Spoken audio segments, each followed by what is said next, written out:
മതം മാറ്റത്തിന് വിസമ്മതിച്ചതിന്റെ പേരിൽ കൊല ചെയ്യപ്പെട്ട സാവരിയ ബസന്തിന്റെ മരണത്തിൽ ഒളിച്ചു കളിച്ച് പ്രതിപക്ഷ നേതാവ് പിണറായി വിജയൻ. ജനം ടിവിയുടെ ചോദ്യങ്ങൾക്ക് മറുപടി നൽകാതെ വാർത്താസമ്മേളനം അവസാനിപ്പിച്ച പിണറായി ഇറങ്ങിപ്പോയി.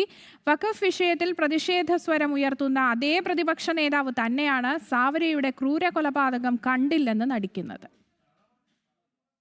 വഖഫ് ബോർഡ് വിഷയത്തിൽ കേന്ദ്ര കേരള സർക്കാരുകൾക്കെതിരെ പ്രതിഷേധ സ്വരമുയർത്തിയ പ്രതിപക്ഷ നേതാവാണ് സാവരിയ ബസന്തിന്റെ കൊലപാതകത്തിൽ മൗനം പാലിച്ചത്.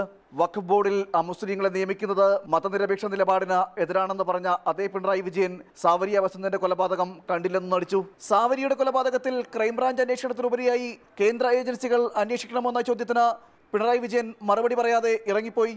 ഉസ്ബെക്കിസ്ഥാനിൽ കൊല്ലപ്പെട്ട സാവരിയ ബസന്തിന്റെ കൊലപാതകവുമായി ബന്ധപ്പെട്ട് ക്രൈംബ്രാഞ്ച് അന്വേഷണം നടക്കുന്നുണ്ട്. അത് കേന്ദ്ര ഏജൻസി അന്വേഷണം എന്ന് പറയുന്നത് മതപരിവർത്തനവുമായി ബന്ധപ്പെട്ടാണ് കൊല്ലപ്പെടുന്നത്. അത് വിഷയം ശ്രദ്ധയിൽപ്പെട്ട് എന്താണ് എന്ന് പറയാനുള്ളത്? അത് പിന്നീട് പറയാം.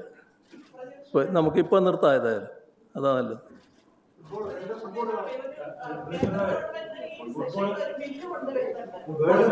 ഒരു വിഭാഗത്തെ ആവോളം പ്രീണിപ്പിക്കുകയും അതേസമയം തന്നെ മറ്റൊരു വിഭാഗത്തിനെതിരെ നടന്ന പീഡനത്തിൽ കണ്ണടയ്ക്കുകയും ചെയ്യുന്ന നിലപാടാണ് പിണറായി സ്വീകരിച്ചത്.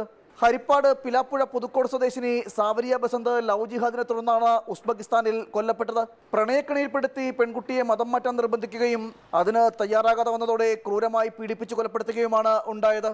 ജനം, തിരുവനന്തപുരം.